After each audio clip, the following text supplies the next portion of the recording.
Bonjour à tous et bienvenue dans ce nouvel épisode du podcast Incarner son soleil, un podcast sur comment réaligner sa vie sur ce qui nous correspond vraiment. Car oui, par moment, on a tendance à se désaligner ou à mettre de côté ce qui est important pour nous. Ce qui a été un peu le cas pour moi ces derniers mois. J'étais un peu dans une phase de doute, c'est un peu pour ça que j'avais un peu levé le pied sur le podcast. Et qu'il y avait plein d'épisodes que j'enregistrais mais que je postais pas parce qu'il y avait encore une exigence de perfection. Ma tendance au perfectionnisme, je l'aime. Et donc de quoi j'ai envie de vous parler aujourd'hui? De comment se remettre en mouvement après une période d'arrêt ou quand on a envie de faire quelque chose mais qu'on n'ose pas se lancer. Parce que, en gros, on a tendance à, comme tout le monde, à être sujet à la loi d'inertie. Quand on est en mouvement, on a du mal à s'arrêter. Et quand on est à l'arrêt, on a du mal à démarrer. Et donc là, je vais plutôt vous parler de comment on peut se remettre en mouvement pour créer au fur et à mesure une vie qui nous correspond plus. Parce que c'est un peu ça le sujet de mon podcast depuis le début. Une première chose qui peut aider pour se remettre en mouvement, ça peut être paradoxal, mais c'est d'être à l'écoute de ses émotions. Beaucoup plus. Et de ne pas les foutre sur le tapis ou les fuir. Là, ce qui me permet de me remettre en mouvement pour enregistrer ce podcast, c'est la frustration qu'il n'y a rien qui sort. Et de sentir au fond toutes ces frustrations, tout cet agacement, toute même cette tristesse du fait que ça bouge pas. Du fait que, oh putain, j'ai tout ça qui voudrait sortir, j'ai envie de nourrir ce projet, d'avoir un podcast qui se développe, d'avoir aussi une activité professionnelle indépendante qui se développe, et je laisse le temps filer. Et si je mets cette frustration sous le tapis, qui peut être un super moteur pour se foutre un coup de pied aux fesses, ça risque d'être un peu plus... Ça va demander un peu plus de volonté pour se mettre en mouvement. Alors que si au moment, il y a tellement de douleur que j'en ai marre, j'ai envie que ça cesse, là, ça va rajouter un deuxième moteur. Donc le moteur de l'inconfort est quand même quelque chose qui fonctionne bien, même si c'est pas, ce serait idéal de fonctionner plutôt par l'envie et le plaisir. Mais parfois, on peut avoir des fonctionnements personnels où on est plus branché sur la fuite de l'inconfort que de la recherche du plaisir ou la recherche de la satisfaction. Donc pour ceux qui sont en mode un peu maso, voilà, qui aiment se faire mal, plongez dedans, plongez dans vos frustrations, allez-y, et peut-être que ça vous aidera à vous mettre en mouvement. Pour moi, ça a été le cas.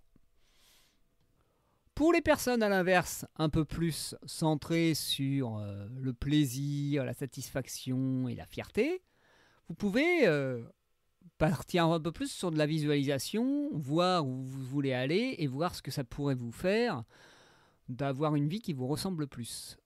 Et en gros, par le côté émotionnel et ressenti, avoir une jolie carotte. Ah oui, ça va me faire ça d'avancer vers cet objectif-là et de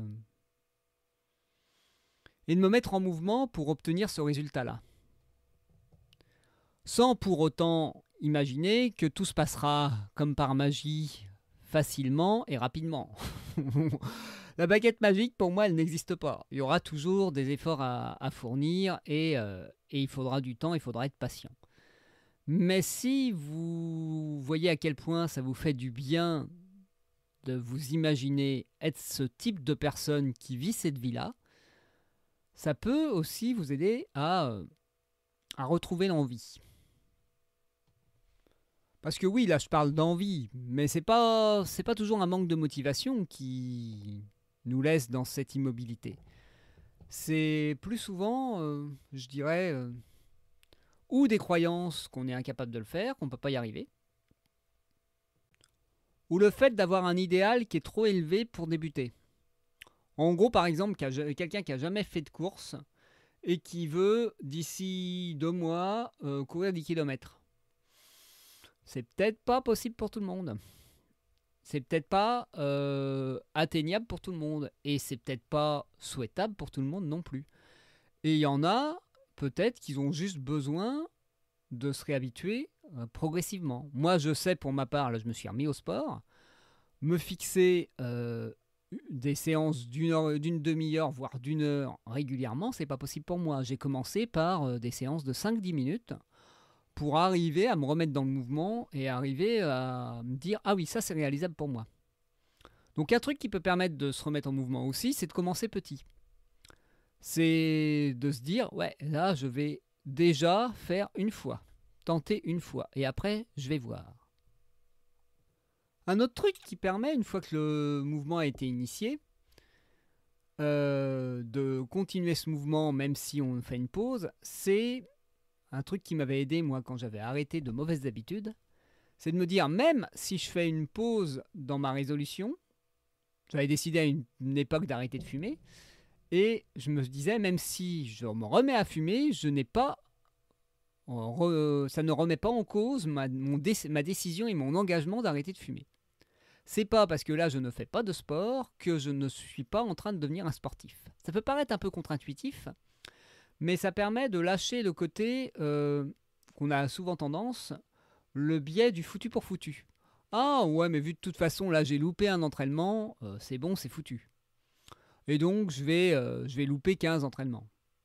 Alors que si on est dans une posture, ouais, ok, là je n'ai pas eu l'énergie de faire cet entraînement-là, peut-être que j'aurai pas l'énergie demain, peut-être que j'aurai pas l'énergie d'après, mais ça remet pas en cause mon intention et donc je peux m'y remettre dès que je sens que c'est ok pour moi.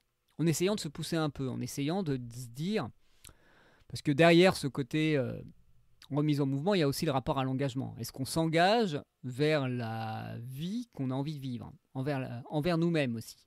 Est-ce qu'on veut rester dans une vie par défaut, dans une vie qui nous correspond à moitié, mais qui est une vie confortable parce qu'elle ne demande pas d'effort à entretenir au quotidien? Ou alors un effort supportable? Ou est-ce que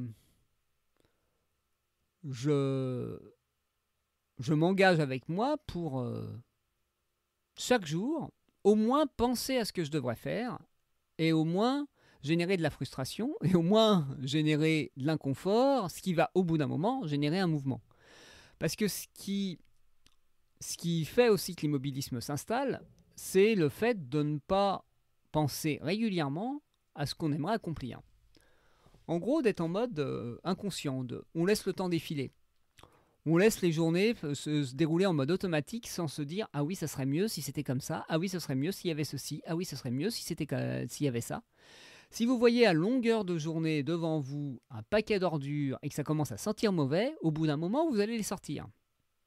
Si par contre, vous les enfermez dans un placard, vous mettez à double tour et à chaque coup que ça sent mauvais, vous mettez un coup de parfum, de désodorisant, c'est clair que vous n'allez pas régler le problème, ou vous n'allez pas vous remettre en mouvement pour assainir votre maison. C'est un peu pareil quand on veut changer sa vie. Si on détourne le regard à chaque coup qu'on voit, qu'on aperçoit quelque chose qui ne nous plaît pas dans notre vie, ou à chaque fois qu'on sent cet inconfort-là, qu'on se raconte une petite histoire pour que ce soit plus confortable, « Ah oui, mais j'ai fait ça hier. Ah oui, mais c'est pas pour moi. » On se trouve un prétexte pour pas se mettre en mouvement. Ça va pas bouger beaucoup. Donc la chose qui peut aussi aider à se mettre en mouvement, c'est de... Moi, pour ma part, c'est ce que j'ai fait dernièrement.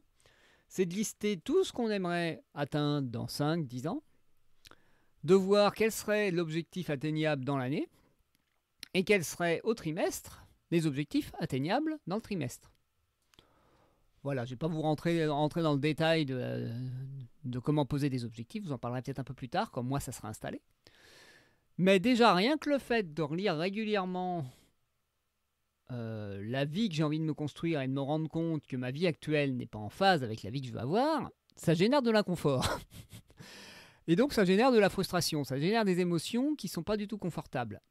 Et donc ça me permet de me pousser au bout d'un moment à passer à l'action. Parce que ma zone de confort ne devient plus si confortable que ça. Parce que c'est vrai que quand on marche un peu en pilote automatique et qu'on met un peu des œillères pour ne pas voir notre vie telle qu'elle est, qu'on ne veut pas voir la réalité telle qu'elle est, ça pousse pas à se mettre en mouvement. Parce qu'on voit pas à longueur de journée tout ce qui nous convient pas dans cette vie. On a tendance à... Je boucle un peu, mais c'est pas grave. C'est un peu comme si, à force de ne pas croire qu'on était capable de faire quelque chose, qu'on était capable de changer sa vie, on préférait, je dirais pas s'hypnotiser, voilà, s'anesthésier avec plein de choses. Ça peut être des occupations, le travail, les jeux vidéo, les réseaux sociaux, des distractions X ou Y, le perfectionnisme aussi, qui peut être un très bon épouvantail.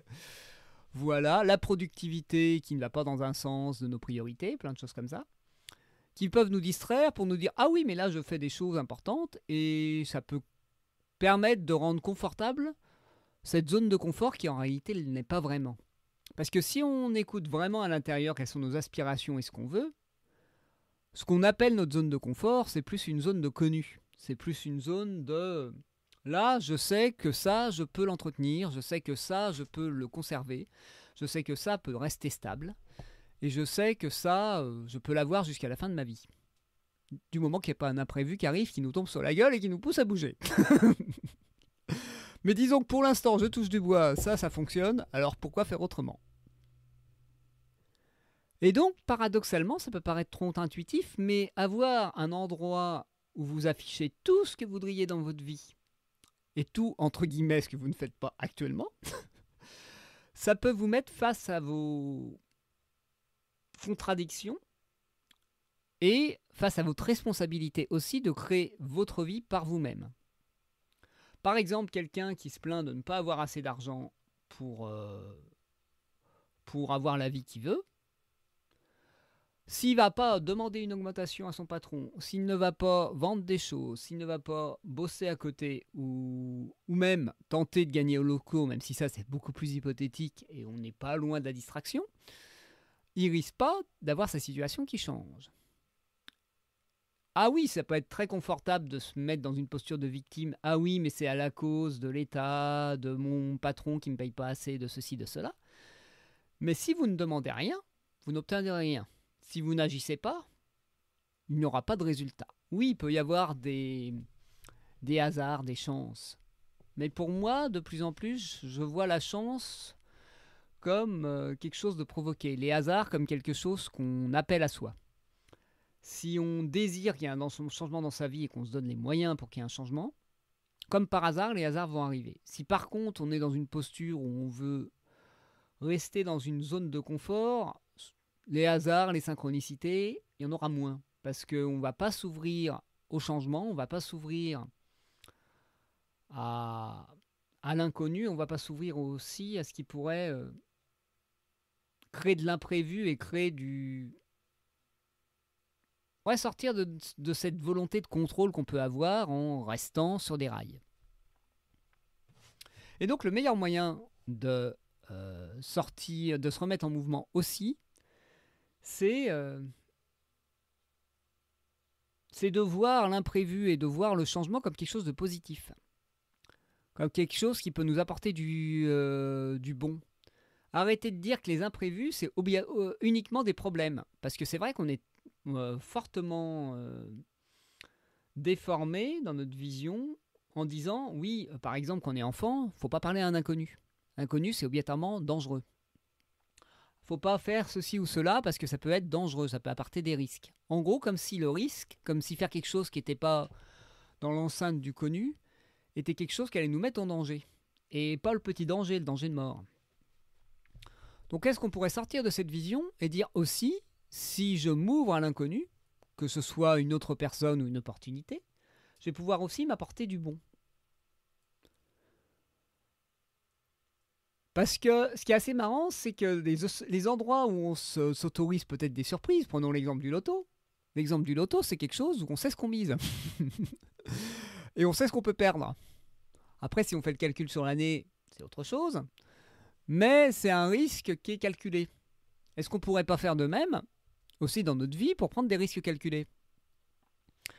Pour se dire, ah oui, là, j'ai envie de mettre un peu plus, par exemple, de relations dans ma vie. Est-ce que je peux pas plus régulièrement faire des sorties, aller rencontrer du monde, aller dans des environnements où je pourrais rencontrer de nouvelles personnes, d'une manière confortable, d'une manière acceptable, pour faire un petit pas. Comme j'aime dire, mettre le pied dans le pédiluve. Peut-être pas tout de suite aller dans le grand bassin, où on n'a pas pied, Mais commencez par déjà le pédiluve, voir si l'eau est pas trop froide, ou aller peut-être même dans le petit bassin. Voilà.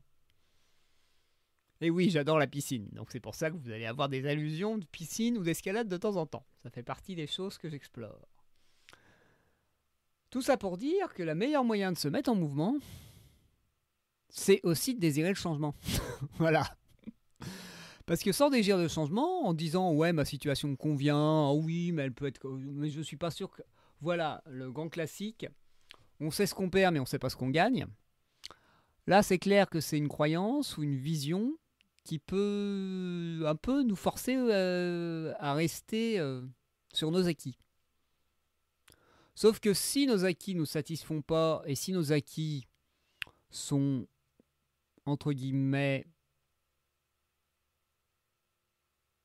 plus délétère, plus destructeur que constructif, au bout d'un moment, faut peut-être se dire ouais, c'est peut-être déjà bien d'avoir ça, mais est-ce que c'est pas mieux d'essayer d'avoir plus tout en essayant de préserver ce qu'on a déjà pour voir si on peut pas avoir une vie qui nous correspond un peu plus et qui est plus nourrissante pour nous. Parce que se contenter d'une entre guillemets petite vie, d'une vie par défaut, d'une vie minimum. Il y a d'ailleurs une analogie qui me vient. On a en France le SMIC, le salaire minimum garanti d'une certaine manière, le SMIC horaire. Et c'est un peu comme si on avait eu aussi cet état d'esprit qui a été venu dans nos têtes. Comme quoi il y avait un minimum acceptable. Comme si vivre comme ça, vu que c'est la norme, la majorité des gens vivent comme ça, c'est acceptable. C'est peut-être acceptable, mais est-ce que c'est désirable? Est-ce que c'est ce dont vous avez envie pour votre vie? Et oui, je bredouille un peu, mais c'est pas grave. Est-ce que vous limitez à ce que vous avez actuellement, à ce qui est entre guillemets la norme? Vous, ça vous convient?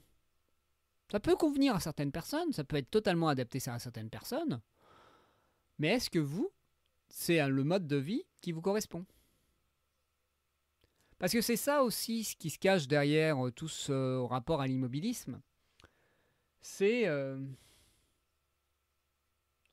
on utilise souvent l'excuse de «Ah oui, mais j'ai pas à me plaindre. Ah oui, mais je suis dans un pays où on a une protection sociale, on a un salaire minimum garanti, on a les retraites, on a ceci. Donc je suis pas à plaindre.» Oui, vous êtes peut-être pas à plaindre. Mais est-ce que ça vous convient? Est-ce que... Ou par exemple, ouais, j'ai un mari qui est sympa, qui est gentil. Oui, il y a ça et ça et ça et ça dans le couple qui me convient pas ou dans ma vie qui me convient pas, mais on peut pas tout avoir. Et ouais, on peut peut-être pas tout avoir, mais est-ce qu'on peut essayer de tout avoir? Tout du moins. Est-ce qu'on peut s'autoriser à se donner les moyens de tout avoir si on se retrousse les manches et qu'on arrête de dire que c'est l'extérieur qui va nous l'offrir sur un plateau d'argent? Est-ce qu'on peut se donner les moyens pour se construire une vie qui nous correspond, sans pour autant se cramer, sans pour autant être dans une dynamique de faut se défoncer, il faut s'épuiser, et donc il faut sacrifier quelque chose, il faut sacrifier un équilibre pour avoir une vie qui nous correspond? Est-ce qu'on ne peut pas trouver un juste milieu entre avoir une vie par défaut et avoir une vie parfaite? Moi, c'est un peu ce que je me propose là, depuis quelques années, même si c'est pas toujours facile à installer, même si ça demande de la discipline, ça demande de la volonté, ça demande de se retrousser les manches, ça demande surtout de se responsabiliser et arrêter de dire que c'est l'extérieur qui va choisir pour moi la vie que je vais créer. Parce que si je me bouge pas les fesses, il n'y aura rien qui arrivera. Si je dis pas oui à certaines opportunités, elles n'arriveront pas. Et si je ne m'ouvre pas aux rencontres et à l'imprévu, ça n'arrive pas beaucoup de bouger. Prenons par exemple l'exemple de quelqu'un qui habite par exemple en pleine campagne et qui a eu le rêve de faire du surf. S'il ne se met pas en mouvement pour rencontrer des surfeurs, pour rencontrer des personnes qui en font, pour aller au bord de la mer, et donc vraiment générer un mouvement concret pour aller vers ses rêves, ça ne va jamais se passer. Si Autrement, il ne se remet pas aussi en mouvement pour se dire « Ah oui, mais je suis peut-être plus proche de la montagne. Et je vais peut-être changer mon rêve et me dire que je vais plutôt faire du surf des neiges parce que c'est plus adapté pour moi. Ou j'ai un étang à côté et je vais me faire du ski nautique. Et donc réajuster ses envies. Mais pas rester dans l'immobilisme. Mais pas rester dans les c'est pas possible de toute façon parce que là j'habite ici, j'habite dans la Creuse. Et faire du surf, c'est pas possible. Ouais, mais peut-être qu'il y a autre chose de possible. Peut-être que tu vas être le premier à faire du ski à roulettes, voilà. Ou te faire tracter par un tracteur avec une planche avec des roues. Tu vas peut-être inventer des trucs qui vont t'amuser et qui vont correspondre un peu au rêve que tu avais dans ta tête. Mais si tu t'ouvres pas à la possibilité que ce soit possible et à la possibilité de vivre autrement, les choses vont pas se passer. Moi, c'est un peu ce qui m'a bloqué dans le podcast ces dernières semaines et ces derniers mois. C'est le fait de me dire « Ah oui, si je veux développer mon podcast, il faut obligatoirement que je communique de telle manière, avec telle fréquence, en faisant des formats comme ça sur Instagram, des trucs comme ça, que je me fasse chier à faire des visuels peaufinés et léchés, alors que c'est pas mon truc, que si je veux faire des vidéos sur YouTube, il faut obligatoirement que je fasse un montage de dingue. Et pourquoi ? Pourquoi ? Oui, ça c'est les normes. Mais est-ce qu'il n'y en a pas dans les personnes que j'écoute sur les podcasts ou sur YouTube ou autres qui sortent des normes ? Si. Est-ce que si moi je suis public, je fais partie du public de personnes hors normes qui s'autorisent par exemple à faire des épisodes de podcast d'1 heure et demie et que j'écoute quand même jusqu'au bout, est-ce qu'il n'y aurait pas un public aussi pour moi ce que je proposerais si c'était différent ? Oui.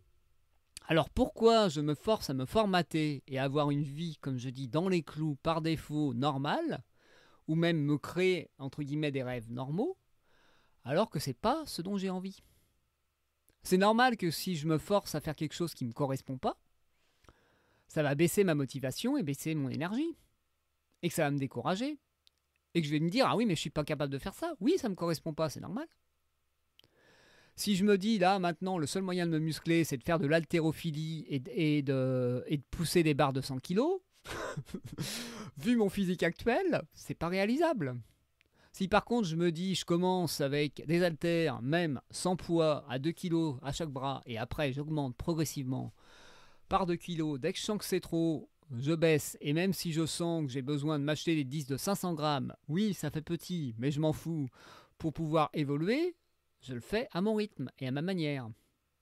En quoi le fait de faire à ma manière et d'évoluer à ma manière et de remettre du mouvement peut-être petitement et lentement, mais à ma manière, c'est pas déjà positif ? En quoi c'est un échec de se remettre en mouvement, même petitement ? Parce que c'est un peu ça, je pense, qu'on nous a aussi intégré dans notre éducation et dans notre société globalement. C'est si tu essaies, il faut que tu réussisses. Ah oui, à tout prix, il faut que tu réussisses. Et pas petitement, il faut que tu aies une grosse réussite. Mais pourquoi ? Est-ce qu'on ne peut pas se satisfaire déjà de se mettre en mouvement et d'avoir des résultats déjà qui nous permettent de se dire « Ah oui, là, je suis en croissance ». Passer d'un mindset fixe, comme on dit, à un mindset de croissance. Être plutôt focalisé sur le fait d'être toujours en mouvement, de se développer, d'avoir une vie qui grandit, qui se nourrit, comme un arbre qui de plus en plus a de nouvelles branches et de nouvelles feuilles, plutôt que se dire « Ah oui, là je vais me débrouiller pour, comme l'année dernière, avoir autant de feuilles et autant de branches. » Voilà, je vais essayer d'arriver sur autant. Pourquoi pas se proposer de grandir un peu, si on en a la capacité, si on a l'énergie pour et si on en a l'envie. Et tout de suite, là, il y a une idée qui vient, c'est comme si on avait associé le fait de faire plus, c'est prendre le risque de perdre. Pourquoi ? Pourquoi obligatoirement on considère que là, ce qu'on a un tas, c'est le maximum qu'on peut entretenir ? On peut peut-être apprendre de nouvelles routines, s'organiser mieux, apprendre à mieux gérer son temps, apprendre à aussi mieux manger, mieux dormir, se mettre en mouvement physiquement aussi pour avoir plus d'énergie et arriver à faire plus. Ou aussi être moins exigeant sur certains domaines. Parce que oui, on ne peut pas tout faire. Si par exemple vous passez 10 heures à faire du ménage parce que vous êtes maniaque, si vous ne réduisez pas votre exigence sur le ménage, vous n'arriverez pas à avoir du temps pour d'autres choses. Et aussi, une chose qu'on n'a pas trop l'habitude, s'il y a des choses qu'on ne peut pas faire tout seul, déléguer. Mais pour ça, il faut avoir les moyens, il faut avoir le temps, ou il faut s'autoriser à échanger avec quelqu'un. Que ce soit financièrement ou sous le biais d'un troc. Par exemple, vous, ça vous prend 1 heure pour faire un truc, alors que pour l'autre personne, ça lui prend 4 heures. Et à l'inverse, cette personne, vous, ce que vous pouvez l'aider à faire, vous êtes doué en informatique, dépanner son ordi, ça va vous prendre 2 heures, alors qu'elle, elle aura passé 3 jours. Ça peut être rentable de te dire, ah oui, moi je suis doué en informatique, t'as un problème là-dessus? Moi je vais t'aider avec ça. Et puis j'aimerais bien que tu me files un coup de main pour faire mon ménage, parce que là tout seul je ne m'en sors pas. Par exemple. Mais pour ça aussi, il faut accepter de lâcher le fait de tout contrôler et que ce soit totalement comme vous aurez fait. Voilà, mais là je repars un peu dans tous les sens, ça pourra faire le sujet d'un autre podcast, mais je pense que là, je vais pouvoir bientôt arrêter là. Est-ce que j'ai autre chose à dire sur cette histoire de se remettre en mouvement? Oui, il y a un dernier truc. La chose aussi qui nous pousse à l'immobilisme, c'est le fait de vouloir avoir le haut résultat qu'on cherche tout de suite. Est-ce qu'on ne pourrait pas juste se satisfaire du mouvement que ça initie et du fait que ça bouge? Je vais vous prendre l'image que j'aime bien, quelqu'un qui part de chez lui à pied et qui va à Pékin. Si la personne n'est contente qu'une fois arrivée à Pékin, elle va se faire chier tout le long du trajet. Si par contre elle apprécie les paysages, elle apprécie le fait que son corps se transforme à force de marcher tous les jours, qu'elle apprécie les rencontres qu'elle fait sur le chemin, qu'elle apprécie les nouvelles compétences qu'elle développe en traversant de nouveaux pays avec de nouvelles langues, qu'elle apprécie la personne qu'elle devient plus que l'objectif, là, la mise en mouvement, cette personne ne le regrettera pas. Si son objectif, c'est d'aller à Pékin, mais qu'elle a décidé de le faire à pied, il faut qu'elle voie ce que ça lui apporte. Parce qu'elle aurait peut-être pu décider d'y aller en avion, si son seul but c'était de visiter Pékin. Peut-être qu'elle n'a pas choisi le bon moyen. Si par contre, prenons l'exemple par exemple de quelqu'un qui veut être entrepreneur, et que son seul but c'est d'avoir de l'argent. L'entrepreneuriat, c'est pas la meilleure solution pour avoir de l'argent. Si vous n'êtes pas prêt à développer certaines compétences, à développer certains savoir-faire, à vous transformer aussi sur le chemin, et si votre seul but c'est d'avoir de l'argent, essayez plutôt l'investissement financier ou d'autres trucs comme ça, ou trouver des moyens peut-être un peu plus sûrs, ou trouver une augmentation, ou trouver un boulot qui paye bien, parce que c'est peut-être pas la voie royale pour aller vers votre but qui est de gagner de l'argent. Il y a peut-être une voie qui vous correspond plus. Donc ce qui est intéressant, c'est pour se remettre en mouvement, c'est de trouver une voie qui nous correspond. C'est vraiment ça. En gros, comme je dis, construire une vie qui nous ressemble. C'est pas pour rien que j'insiste là-dessus. C'est pas pour rien que mon podcast s'appelle Incarner son soleil. C'est se nourrir de la lumière qu'est la nôtre, de ce qui nous permet, nous, de croître. Et ce qui n'est pas obligatoirement la même chose pour quelqu'un d'autre. Voilà.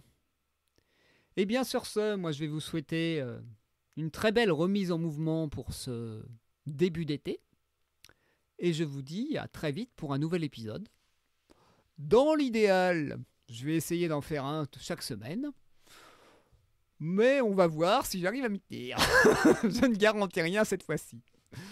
Voilà. Eh bien, au plaisir d'avoir des réactions de votre part, que ce soit sur Facebook, que ce soit sur Instagram, ou que ce soit sur Spotify en réaction de cet épisode. Parce que oui, je vais permettre de réagir sur mes épisodes sur Spotify désormais. Et n'hésitez pas également à mettre des notes ou des commentaires sur Spotify, Apple Podcast ou toute autre plateforme qui le permet. Ça va me permettre de développer de podcasts et aussi de me faire connaître et de me motiver aussi à le continuer. Parce que plus j'aurai de retours, plus j'aurai de commentaires, plus j'aurai d'écoute, plus ça va me donner envie de parler tout seul de mon micro. Parce que vous imaginez bien que ça peut être un peu frustrant de ne pas avoir de retour et d'avoir l'impression... de parler à un mur, parce que c'est ce que je fais concrètement. Je parle devant un mur et un écran. Donc avoir un peu plus d'interaction permettra aussi à me permettra de me sentir utile. Et vu que c'est une des choses qui est mon plus grand moteur, ça me motivera encore plus pour vous apporter d'autres épisodes avec autant de joie et autant de... comment dire, d'enthousiasme, on va dire. Voilà. Et puis d'ici quelques semaines, quelques mois, vous aurez des nouvelles parce que là, je suis vraiment en train de reposer à plat ce que j'ai envie de proposer, arrêter de me forcer à proposer les services d'une manière acceptable et d'une manière standard. Donc, je vous tiendrai au courant de tout ce que j'ai envie de proposer comme contenu, comme offre, comme méthode d'accompagnement ou même comme formation en ligne parce qu'il y a cette envie-là de proposer d'autres choses. Donc n'hésitez pas également à m'envoyer un mail à l'adresse pierre@incarnersonsoleil.fr si vous voulez que je vous tienne au courant des nouvelles actualités parce que je vais peut-être aussi mettre en place une newsletter. Voilà. Voilà pour la petite pub promo. Et bien sur ce, je vous laisse et je vous dis à très bientôt.